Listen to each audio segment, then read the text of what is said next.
I'm Michelle Graves, your host on today's segment of The Power of Money. I'm glad to have you here. Now, at The Power of Money, we are interested in three things happening.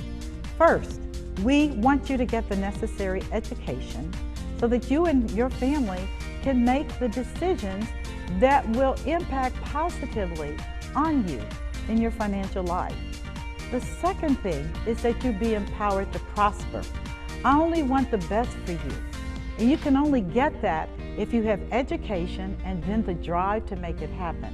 And the third thing that is so important to me is that you recognize that life is more than a journey and that you be energized so that you can begin to participate in the truly joyous experience of living.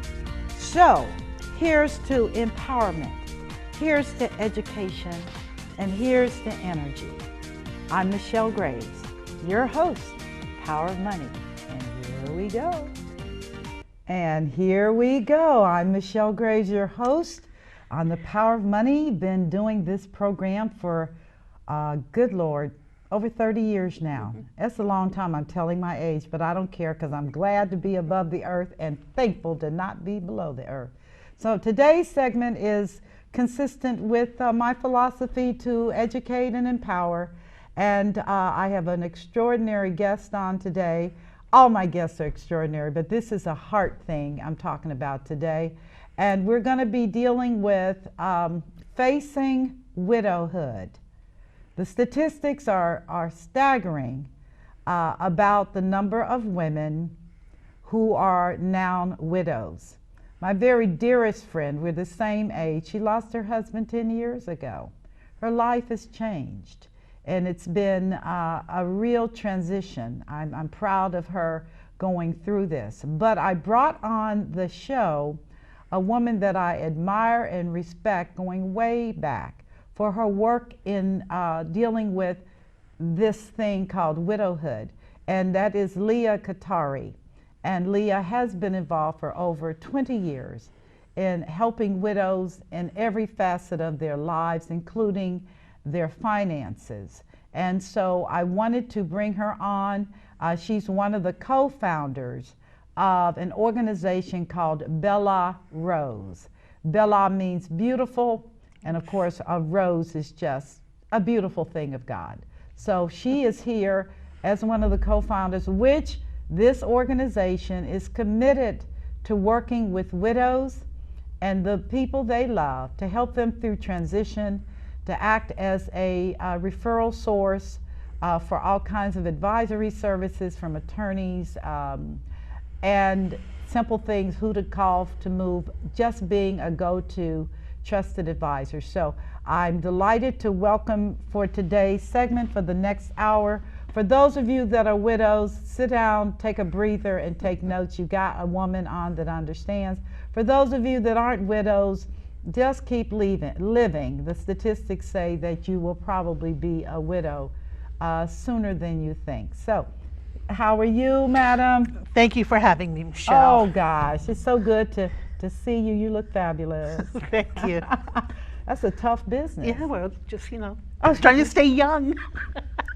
Okay, where do we want to begin? Let's talk about you. How did you get involved with widows? Just watching my family lose their husbands and what can happen, how it could change their incomes, their whole lives. Same thing with my mother when my father died, how all of a sudden their incomes changed. They're used to this amount of money and now it's dropped in half. So it becomes very tough for them, and they wonder how, they could take care of things in their home, what their lives are going to be like. So it just sparked an interest. Okay, and over the last 20 years, how has that evolved? What are some of the things that you have gotten involved with widows on? Just really amazing. Many of them might be losing their husband's pension. Oh, and boy. I was surprised about this. I used to work for a company where I would see 3 to 5 people a day, and usually 75% of them were widows, and they would go from a nice, comfortable income with their husbands of being able to pay their bills, be able to buy whatever they want, get their hair done every week. That generation did. Yes, every week. Travel, and all of a sudden they lose their spouses, and the pensions might disappear. And then the 2-income Social Security disappears to 1 income. And it totally changes their lives. All of a sudden they realize they can't get their hair done every week. And that generation, the generation that was married in the 40s, the 50s, the 60s, it just impacted them so much. Just little things they were used to doing, they can't do anymore. And now they're alone in a large house with all the expenses, including repairs. Wow. And with a lot of them, the money isn't there anymore. So how did you step in and make a difference? I stepped in. I worked with them with budgeting. Okay. And these are women that maybe as when they were married, they were used to spoiling the grandchildren a lot. It's really interesting. Girl, Sort of don't talk children about these grandkids. We don't talk that much about the children, but when it comes to their grandchildren, that is their lives. So they're used to. What is that about? What do you think that's about? It's really interesting. Okay. Really interesting. And I've asked several. I've never had children. I've asked several widows about it. And they said, the kids drove me crazy when they were growing up. I was glad to see them get out of the house, get married, and then they started having those grandchildren. The grandchildren are like dogs. All they want is unconditional love. My goodness. So they live for their grandchildren. So they want to continue spoiling the grandchildren, and the money is no longer there. So it starts to create really heartache in them, stress. They would go into crying jags, not so much when they were talking about losing their husbands, about how it's difficult for them to continue. They don't want to be a burden on their children, but I did see many that would have to sell their homes. They could no longer afford their homes, and then they say to me, where am I going to live? There were some that were very lucky that might have had some assets, but here comes everybody out of the woodwork, wanting to borrow, take, people taking advantage of them. So I became their no person. I taught them how to say the word no. Give me some no examples. When the kids need to borrow $1, $2, $3, $4, $5, $10,000 when they need money to buy their own home. So I would ask my little lady, so who's working in the family? And I was surprised. Many times there was one income. The spouse wanted to stay at home. To raise the grandchildren. Remember, they rub in the grandchildren. Your grandchildren. I want to take care of your grandchildren. Terminology. And they're going after mom to borrow money from, and I would just sit there and say, you can't afford to give this to them anymore. Why isn't your daughter working? Right. Why didn't or you why make a isn't sacrifice? your husband? Why isn't her husband? Have 2 jobs. Right. So that makes sense. That was one of the hardest things. That makes sense. Is for them to say no. And sometimes I would meet up with. I told them, you have your kids call me. Oh no. That didn't happen too often, but I would try and explain to the children, mom, might have inherited a $100,000 life insurance policy. You think that's a lot? Mom's income went from $3,000 a month down to $1,000, $1,500. She needs her money. She needs her money. Right. So that was, and I taught a few widows how to say no, or just have the kids call me, but that was one of the biggest things. So how did the kids think she was getting along? I mean, how did they think, because they weren't giving her money, so how did they think she was making it? What's really sad is when I deal with widows with children in other states, because I would walk in to a mess sometimes. She hasn't kept up the house. She's falling apart, not taking proper care of herself, having some serious health issues. I see a tray of pharmaceuticals on the table, and I would just ask her, who's watching over you? Who's taking care of you? Nobody. Nobody. Nobody. And a couple times I contacted some government agencies about some of these widows. They were in such horrible shape. It truly upset me, but something had to be done to protect them. Right. And then the kids, I would end up hearing from the kids, and they would say, well, I didn't know. Well, how often do you visit Mom? Not enough. Once a year, once every 2 years, once every 3 years, once every 5 years. So who's watching over Mom? And they don't know what to say. I work with a lot of facilities, and it's terrible how these... Are you talking about? Sometimes independent or senior apartments, assisted living facilities. And a lot of these women would be an absolute mess. They're not eating properly. They're eating a lot of TV dinners. Things. And Michelle, you know those things are not good for you. Oh, you can't. Too much salt. Full of chemicals, full of salt. Too many preservatives. Constant UTI infections. And this also includes my little ladies that are still at home. They're living on TV dinners. Because they cannot... They can no longer cook for themselves. Okay. There's nobody watching over them to make sure they're getting the proper nutrition. I never see fruits in their house. I don't see vegetables. Who's shopping for you? Well, maybe a neighbor will take me out once in a while. Are you getting to your doctor's appointments? Well, I try. So, the whole thing stems from the loss of the spouse, the loss of income. They're afraid to spend money. I had one widow, I walked into her house and expected, $1 million brokerage account. Yes. I just ended up Cadillac sitting in the driveway. Yes. And by the time we started looking at her assets, I invited her daughter to be there. And the daughter wanted to go home. So she was just like, are you going to be done soon? By the time the mother showed me her brokerage account with the daughter, Michelle, $7,000. Wait. There was $7,000 left. $7,000 in this brokerage account that I expected to see a lot of money in. Okay. And what happened, her son, the engineer, 5 years ago earlier, he lost his job. Okay. So he came to Mom. So his mother was taking care of him out of her... His mother was taking care of him. And not only that, he had 2 daughters that ended up going to college. And she's taking care of them too? She paid for those college education. And the daughter just sat there and her jaw dropped. She had no idea. And this little lady, never $1 million account, maybe when her husband was alive, but we figured that she probably went through $300,000-$400,000 taking care of her son. And guess what she said to me, Michelle? She said, do you expect my son to go work for McDonald's? And I said, yes. What's wrong with that script? He's been taking from his mother. And those assets, I don't think a lot of people understand that when you deplete your accounts like that, recovery is almost impossible. It's impossible. It's gone. It's impossible. I've had a handful of women like this, and I knew by the following year she was no longer going to be in her beautiful house. The house is going to have to go.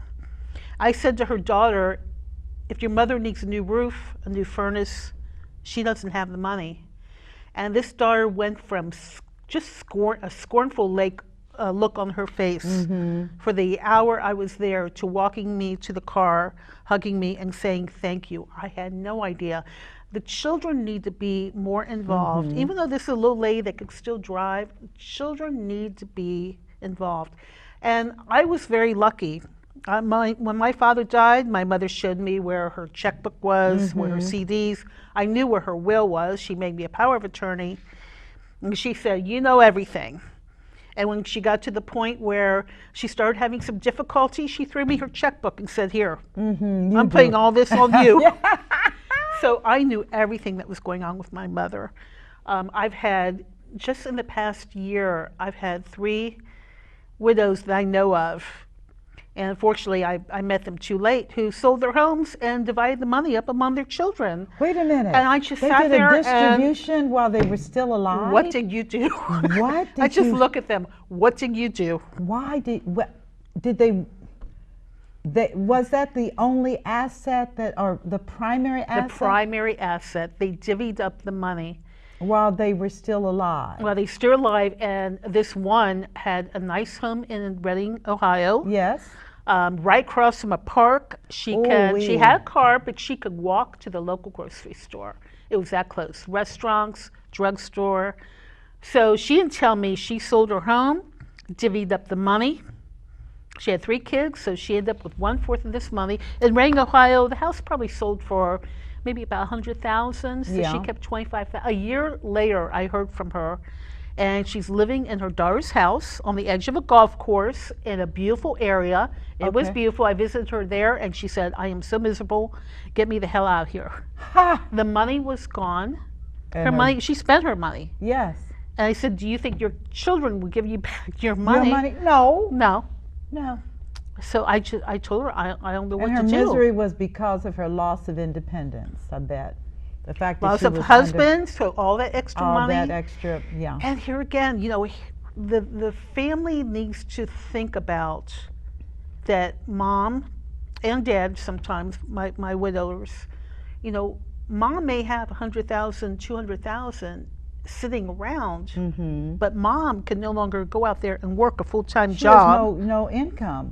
So her income is 90% of the time is just the Social Security that she might be getting. So all that money that she has put away, she needs that to take care of her. Because when she gets to the point where she can no longer take care of herself in her home, here comes home health care. Right. And that averages $20 to $25 an hour. Okay. She needs somebody to maybe go out and buy her groceries, Yep. maybe prepare some nutritious meals. So And what about companionship? Because I just read an article that one of the hardest things about getting old and alone is loneliness. You don't have resources to kind of companion you that you can talk to, so they play the television all the time. play the television, QVC, HSN. They love those 2 shows. Ooh-wee. To Spending order stuff, spending One stuff. family, she was spending close to $600 a month. On And QVC. she had a nice Whoa. son, and he just asked me, he said, "Can you please help me control my mother?" So I started working on that, and I finally convinced her to allow her son to help her pay her bills. And I told him, once you sit down with her and show her that this has got to stop, maybe she will. He did get her to slow down. He gave her a budget of $100 a month. And that was it. And that was it. But, with companionship, a lot of them do get lonely, which opens up the door for scam artists. Oh my goodness, you're And right. that happened to my aunt. Did it? Yep. Do you want to elaborate? Do you Yeah, feel she comfortable? had a neighbor that was being evicted, and she was probably already in her late 80s. Okay. Might be 90 years she old. was So she felt elderly. sorry for him. Okay. So she allowed him to move into her apartment, and he slept on the couch. And he slept on the floor. And then all of a sudden, I'd be calling her, and she wouldn't answer the phone. So I would leave a message, and she would call me back within a few minutes. What's going on here? Well, he gets so many phone calls. To your number? To your number? So I think he had people after him. This eviction, after I started putting 2 together, this eviction didn't surprise me. So she wasn't allowed to answer the phone anymore. She was not allowed to answer her own phone. Her own phone. But he was a good companion. But when I went up there, all of a sudden I saw some of the family heirlooms weren't there anymore. Well, we had to pawn those. For what reason? He needed the money because he was involved in one scam After another. Mm. And all of a sudden he's living off of her. He wrecks her car. Come on. So she has to go out and buy a new car. Come on. He wrecked her car. He went through her savings account, where a cousin of mine heard that she was being a little bit late in paying her rent all of a sudden, and she'd been there for quite a long time. So we managed to put a stop to that. We told her that the landlord was going to automatically pull rent. But he went through all of her money. Oh, this is He heartbreaking. liquidated. I go to see, another Oh, this is time, heartbreaking. my family dining room set that had been Yes. in my family for over 100 years Yeah. was gone. Gone. Everything was gone. But she called me up wanting to borrow some money, and I said, I want the family jewels, whatever jewelry's left. My grandmother's diamond ring that might be worth $200. Whatever Yes, you got, that's I want it family. back. It's family heirlooms. So ends up the $2,000. She wanted me to make a check out to him, To him? and I wouldn't do it. And that was one of the last times that she and I talked. He said, if I don't get this money, somebody offered him a job in California. See, that's another part of the scam. I'm going to leave you. I'm going to leave you by yourself. Is that what you want? Oh, So she begged me for that $2,000. manipulative. Mentally, that's called mental abuse. It is mental abuse. All the signs that, the Council on Aging Yes. and professionals tell these seniors to watch out for, this man played her like a fiddle. She and- wanted you To start supporting to start him. supporting him. So he would stay with her. So he would stay with her. And with all this scamming and conning, all the man had to do was go out there and get a job at a fast food restaurant. And He be would make done money. with it. He didn't want to do that. So He'd he rather was suck you dry. Or he in was your already case, your aunt. abusing a He's senior. And I figure if this happened once, It'll it's going to happen again. Mm-hmm. And the only thing I did is I offered to maybe help in rent or utilities if they Right. needed. I walked out the door. I left my cousin with a check, and I said, if their utilities are behind, here's a check. Only don't write for more than a couple hundred. And she told my aunt that the check was there just for emergency utilities only. Okay.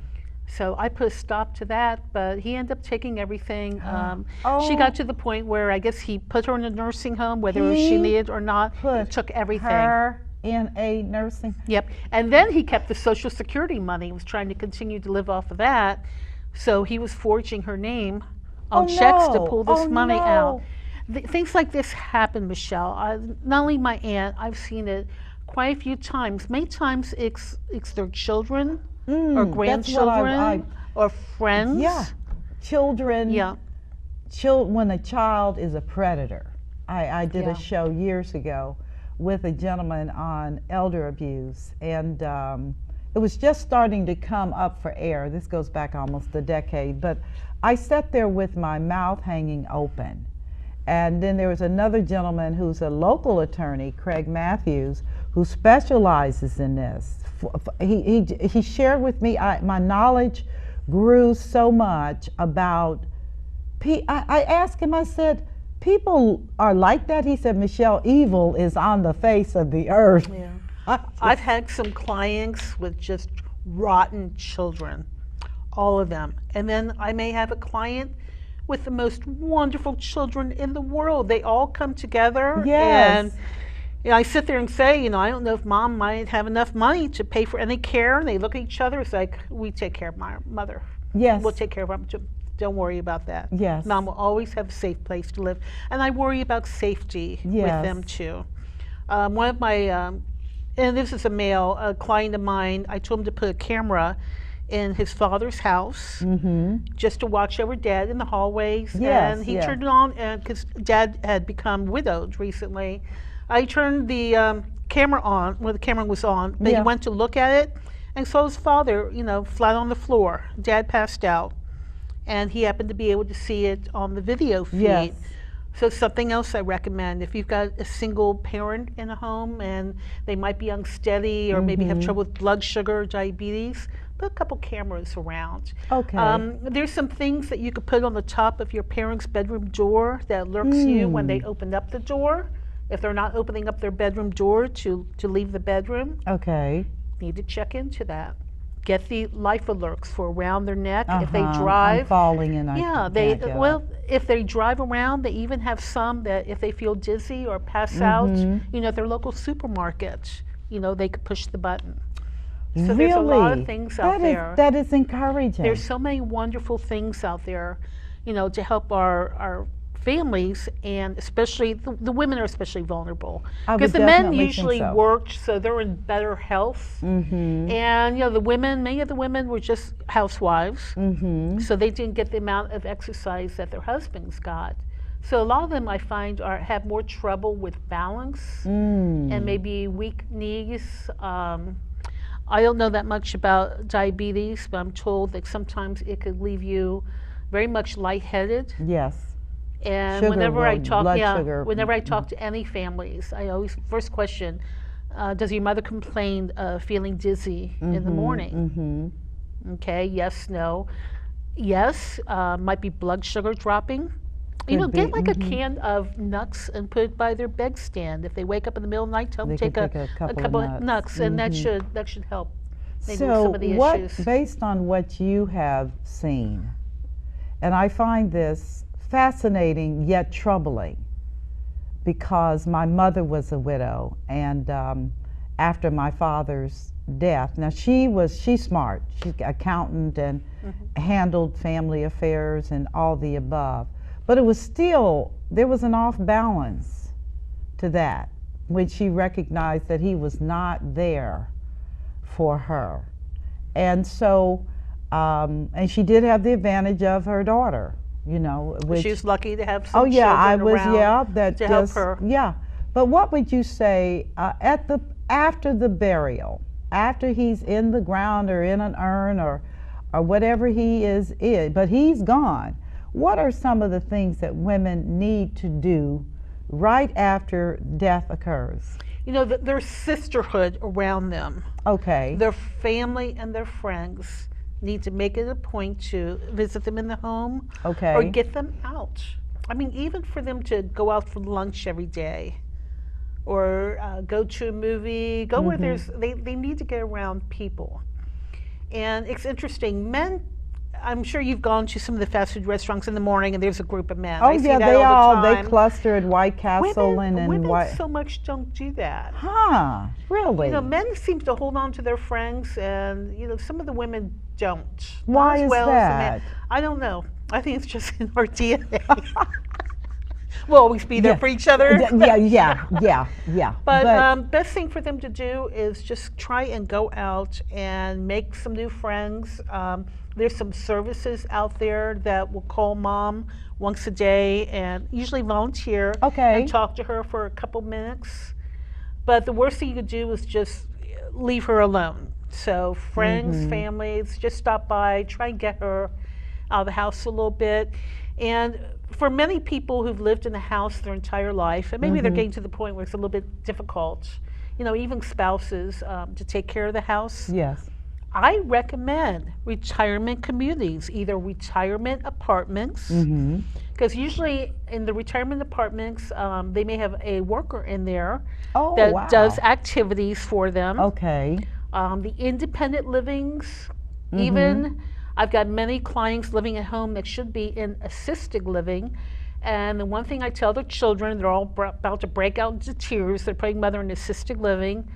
I see an improvement in them. I always do. All Because of a sudden, they're busy and they've active. got companionship. Yes. Oh my goodness. They've have got friends. 3 meals a day, Yes. plus snacks. They've got happy hour. They've got activities.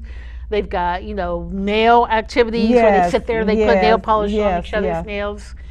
So many of them don't want to go to that next step. I always see an improvement in them. I do. So, I once had a nurse pull me aside and say, look, if your mother falls, I pick her up. If she has any issues at all, I'm there for her. I am there, or somebody's there for her 24 hours a day. That is important. My mother was a little night owl, so when I had to put her in assisted living, it was right across from the nurse's station. She hung out with them for about 5 hours during the night, from 11 to 3, 4 o'clock in the morning, drinking coffee, and they just put her to work filing. She had the best time with that. Oh my goodness. So, she had companionship. She had other people that were night owls around her. She really enjoyed that. Here again, being in a house, sitting there and looking at 4 walls is not good. Just can't. And I hear them when they say, I've been in this house for 50 years. Okay. Now let's have some fun. Yes, let's Let's hang out with some other people You know, and some of these facilities have some traveling arrangements. go? There's Yes. where they Okay. travel. I spoke to one of them. They had maintenance guys trying to arrange a fishing trip Oh my for some of the goodness, for veterans in people his that fish. Yes, I in the love to facility. fish. Yeah. So Yeah. I mean, you're not going to get this at home. It's not going to be that easy. So, Mm-hmm. so widowhood, loneliness. Yes. Michelle, I have met happy widows. Okay, well, talk to My me. mother was one of them. You know, after we buried my father, I was sort of standing next to her and I was talking to somebody over here, and one of her friends came up behind her and whispered, and I heard this, "Welcome to the sisterhood." And my mother turned her head like this and said, "Thank you." My aunt was a happy widow. I do meet happy widows. And these are the women that are ready to just, let their hair loose and have a good time. and go have a good time. And you know So- what? I think that is absolutely awesome. Yeah, but here again, they're still in control. They still got good control of everything that they're doing. Okay, and they have So- affairs in order. So I might call them a little bit younger widows. Okay. So maybe women Because in there's their a 50s population or 60s. group like my best friend in D.C. She's my same age. We've been friends since we were children, and she's a widow. And I just came back from being with her, and I'm like, girl, you are running me ragged. She's Zoom here. We were at the night jazz club, and then Yeah. we were at the museum, and I was like, I'm really tired. She's like, oh no, this is great. My mother used to stay out to 2 o'clock in the morning. Oh my goodness. But she had Parkinson's, so when she Okay. started to go downhill, she started to go downhill real fast. Okay. So from the time my father died to the time that I had to really downsize her was only a matter of 5 years. So Okay. she let loose for about 5 years. And then we had to go to the next step, downsizing her from 4-family to 1-bedroom apartment. Within a year, 1-bedroom apartment to her first facility. Okay. So And she the went assisted down real living fast. is, just to clarify, if you'll speak directly to the audience, because people don't understand, with what is an assisted living versus independent living versus skilled care? Okay. Well, independent living, they're still pretty much on their own. Okay. And they're able to go here, there, and everywhere. Independent living, they still have cars, Okay. and they still tool around town. Okay. But, they're in a little bit safer environment that if they need help, usually somebody's there, they can push a button. But they still will take care of their own meals. They still do everything on their own laundry. Okay. But when they get to the point where they may have trouble walking and they become a fall risk, so usually when I see somebody with a walker and they're all bent over, I know that opens up the door to other problems. So Okay. one of the biggest issues I see is the bathroom. Bathroom is the most dangerous. Bathroom and the kitchen are the two most dangerous places for my little seniors. So if they're having trouble walking and their legs are very shaky, I know they're having trouble dressing. Okay. And they still tell me, well, I dress myself. Yeah, how many hours does that take for you to dress yourself? Okay. And they just look at me. I know. They might have trouble going to the toilet. At that point, they're wearing Depends. Okay. And the biggest issue is bathing. They're afraid to get into the shower. Shower becomes very dangerous. So what they do is they'll just sponge bathe Yes, themselves, yes. which is not proper bathing. It's Right. not a good bath job. Medication, it's so dangerous when my seniors may forget to take their medication, or did I take that? I'll take it again. Because all of a sudden they're being rushed to the hospital. They're overdosing themselves. They're on too much medication. They don't have an adult child or somebody going to the doctor with them and asking, why is mom on 15 different prescriptions? Ooh wee. And that happened with my mother. Believe it or not, many times the psych ward at hospitals are full of seniors trying to detox. From And their that drugs. happened to my mother twice. Another client once. I mean, they just keep giving them pills, and all of a sudden their poor little bodies can't handle it anymore. So they end up at the hospital where they wean themselves, where they wean them off of everything. So with assisted living, it's for somebody who needs a little bit more care. Maybe an adult child is more worried about mom being alone. Mom's having accidents. We're having issues with our pills. A little bit of development of dementia. Okay. You know, and as I was watching this with my mother, and you don't see your parent aging like that. No, you don't. But I could walk in and talk to a senior, and I know within 1 minute if they're having some issues with dementia. The kids can't see it. It's like when you're raising children and your children are growing. You know, you may have a family member come in who sees them once every 5 years and says, "Oh my God, they grew like a weed." It's like, really? Really? Where? Where? Where? I mean, you don't see it when you see your parent a lot. You don't see the changes. So you're so right, Leah, because I'm dealing with that myself in my own family, and there are times I have to say to myself, this is really happening. Yeah. Now, interestingly enough, on that subject, and I'm not plugging television, but 60 Minutes just did a story on Alzheimer. Yeah. And they did they followed a couple for 10 years. And for those of you that are watching, you can go on to internet, type in 60 Minutes, type in Alzheimer, and be prepared to cry, because it was one of the most painful stories. I mean, the couple allowed them to trace them for 10 years. And at the end of 10 years, she was done. He was done too, as her caregiver. And you know what?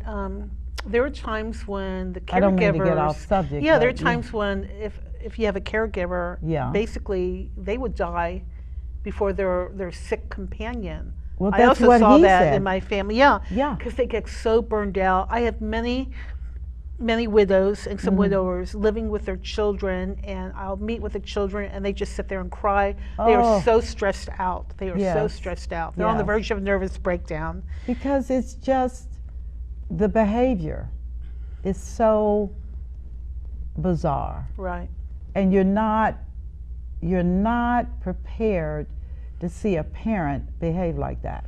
Well, You're not, but which brings this issue of you co-founding Bella Rose. Tell me something about your dreams for that organization. Bella Rose, what we want to do is set up a trusted advisors around us. So if a widow needs to have her car repaired, and I had a neighbor with issues about this recently.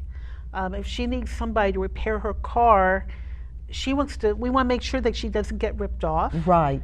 You know, that she's not overcharged. So what we're looking for is a specialist in each field, whether it's law, somebody who needs a lawyer. I run into people with wills and power of attorneys that are 15 years old. Whoa, no. And they said, isn't it still good? Well, there's more, I won't say no, there's more updated information that needs to be on your power of attorney. And I had a attorney that I know recently tell me that most good financial power of attorneys mention that your power of attorney can not only do banking for you, but they could do life insurance for you, financial, they could create a trust for you. And to me, trust is trust. Right, It's a will on steroids. Right. But many times in estate planning, attorneys use it. I had an attorney recently told me that if it does not say irrevocable trust on that power of attorney, that he cannot do an irrevocable trust for that family if mom is not mentally, if mom's mentally incompetent. She is not competent. And many times he needs that irrevocable trust to try and help the family protect assets as mom starts to go downhill. And he and I had two cases together of this in the past year and a half where it created a problem for the family. So because the mother was not legally competent. She was mentally incompetent, and the family needed this irrevocable trust to protect assets. To protect some assets. We were trying to get her on government benefits, and we knew that eventually she would be going through all of her money but we were just trying to protect some, just in case mom needed anything, Right. new TV, anything at all, that the children aren't pulling from their pockets, that they could use Right, right. mom's money to take care of mom for the rest of her life. I So think- there's new information that needs to be on power of attorneys. And widows, husbands and wives need to find, whether it's their children or some people from the outside, people that they can trust. And I tell families, you know what, it's okay if you don't really trust any of your children, maybe have them all three work together on everything that they do. You're going to put all three of them in the room. Sometimes you have to do that. Oh, girl, but you're I've funny. had some that would use friends. Okay. I bought my home from a trust.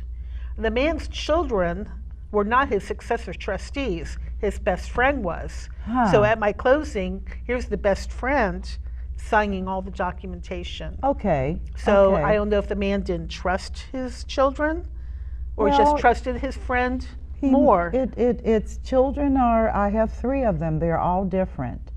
And I will tell you that as you get older, it becomes more and more of an issue because you look at their lifestyles, you look at what they're doing. And I hate to say it, but many times children are just living their lives. You're not a part of that.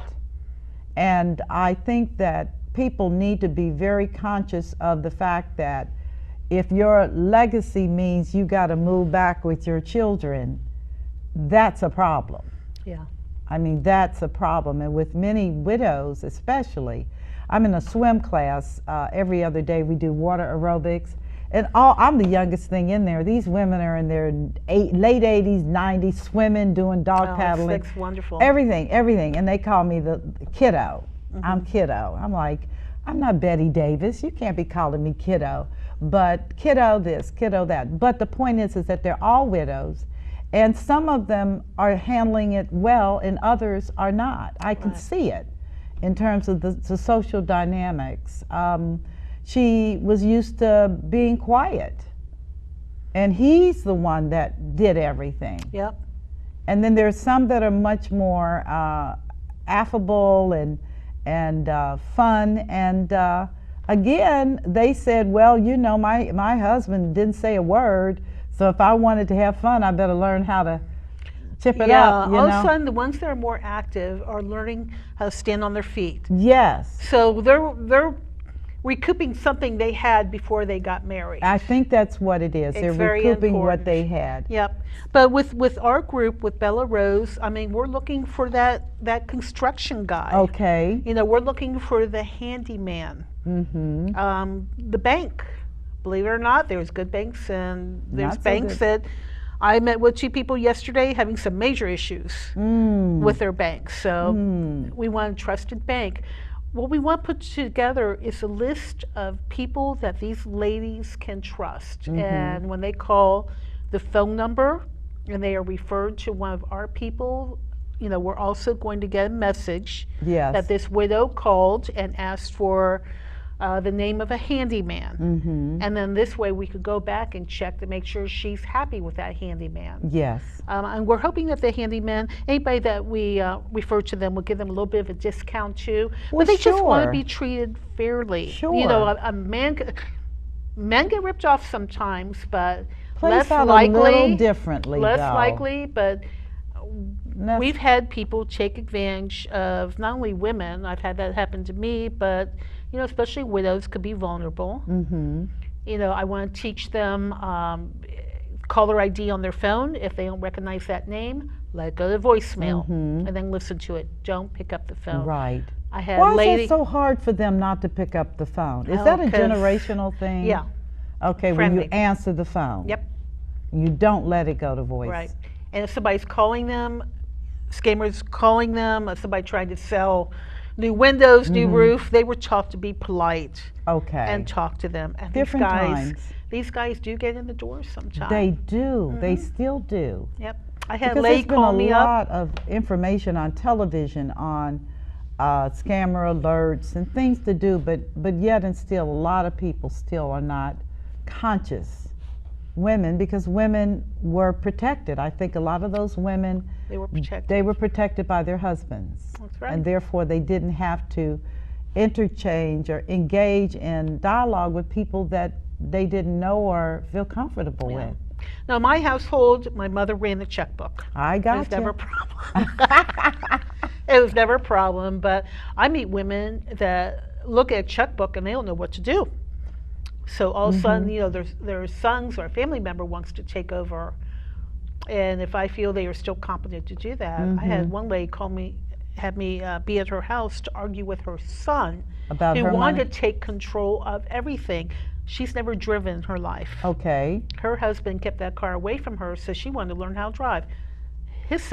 Mom, you don't need to learn. I'll get you anything you need.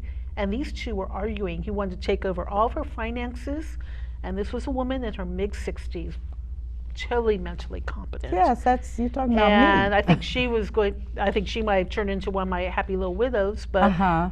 she argued with him. I am perfectly capable of taking care of my money. I want to write the checks. I will pay my bills. I want to learn how to drive.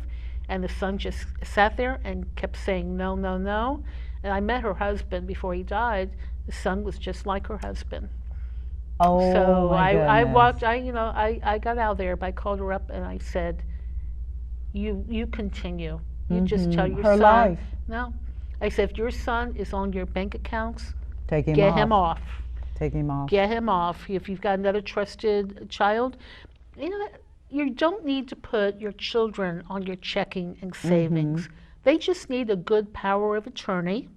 That would suffice, Yeah. wouldn't it? And on their checking or savings, they could do something called a POD, payable on death. You know, if they've got a brokerage account, it could be a transferable on death. Their house, they could do a new deed, a transferable on death. There's ways of leaving money to your family. But, you know, sometimes it's better to keep your children off of your checking account, because if they're on, that means they could go to the bank. Oh, they have equal access. That's the right. bank is not going to deny them per your authorization. Right. You know, and a lot of people, I'm not on any of my mother's stuff, never have been, but she does have others on her. And I've talked to her, but it's, again, as you get older, particularly when you get in your 80s and 90s, you just want peace. As I had one older one, she said, Michelle, I just want peace of mind. Right. I don't want a whole lot of controversy and kids snipping at each other. Yeah. And I told her, I don't know what to tell you, because humans are just human. You know, Michelle, what if that child's in a bad car accident and they get sued? What if they have government problems, IRS problems? And Guess what? Right. They will take money that from her money, account, yes. because that person's name is Yes. on there. Yes. So here again, I encourage good power of attorney.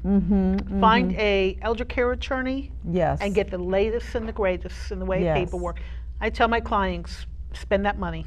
It's worth it. In the end, it's going to be worth it. You need to protect yourself. I totally agree. And here again, you could have kids working with financial.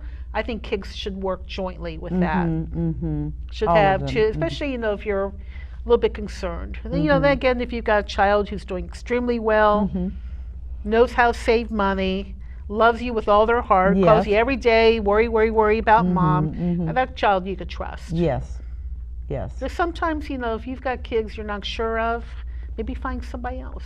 Maybe you should. Maybe you I should. think that's a good talking point. I hope you all are enjoying this conversation. I'm interviewing Leau Kitare, who has over 20 years of experience working with widows, and her new organization, which she's a co-founder, Bella Rose, which acts as a trusted advisor in helping widows to maneuver through life after death, because it's tough, particularly if you're not in that frame of mind. Let's talk about steps to take before he dies. How do you prepare for things for when he dies, like financial and pension, when you talked about women not getting their money and... Well, you mean while their husbands are still alive? One thing I always discourage is if he has a pension, when he retires, he gets a choice of taking the whole pension while he's alive, or taking a percentage of the pension and then it'll continue to his wife. Okay. Okay, so if he's married to somebody who's extremely ill, okay, and he thinks he might outlive her, then if he wants to take the full amount, I sort of understand that. But if they're equal health, it's so important that she has something for after he passes, and the pension is very, very important. And I cannot believe of all the selfish men that I have run across who says, I'm going to take it all now. Who's going to take care of her if anything happens to you? Yeah. The kids will. Do the kids have family? Well, yeah, but they'll take care of their mother. And I had one family, I was so mad, I looked at her and I told her to divorce him. Because she'll end up with more money right now. than if she's stuck. But yeah, you know something? He was spending it all. Their savings, Michelle. He was spending it all. They had $100,000. They liked a motorcycle all over the world. He was spending $10,000 a year from this account. Yep. The pension was going to be for his lifetime. You know, there was still money owed on the house. Okay, so you have a mortgage. lovely house. Yep. There was a mortgage. I looked at her and I said, you need to divorce him. At least you'll get half of whatever that cash is. Right. And then, you know, I have seen men take their pension so many times, not even worrying about what's going to happen to the wife. Kids will take care of her. Well, what if the kids can't afford it? This is hitting. I have a very dear friend who is an elderly, and her husband came to me privately and said, "You're not going to like this, but I'm just getting ready. I'm going to let you know because I'm not going to make it." But he had the pension, 100% was going to go to him. Yeah. Nothing, and he died. And I struggled to go to the funeral because she found out, and it could be argued, you should have told her. And I tell people that if I told her, she wouldn't have believed me. Yeah. Because she was his wife. It just never occurred to her that that would happen. And it did. And so she came to me afterwards, and I told her, I said, you're going to need to go to the state of Ohio, to their pension board. I said, it's never been done, but you're going to do it, and you're going to argue your case. And as a result of what she argued years ago, they restored her portion.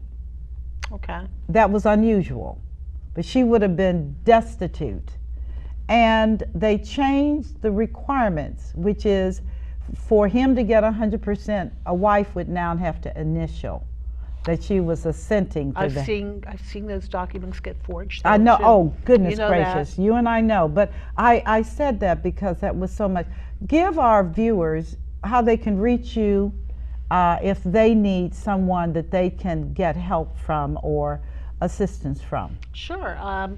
I am in the Cincinnati area, Hamilton County, so you can reach me at 513-309-3938. Bella Rose is going to have its own phone number, but it's not active soon. Okay. It's not active right now, probably within a couple months. So there's going to be something else that you and I are going to be talking about when I come back, and that is that if somebody has a house and no money, we've got ways to help them. That's going to be our next podcast, though. I think that'll be very powerful. Do you have a house and no money? And we know statistically that 67% of people over 65 have a home and a mortgage and no money. And if you're a widow and you find yourself in that predicament, we do have solutions. But I wanted to thank you for coming on today. Thank you. I appreciate your insight, your time.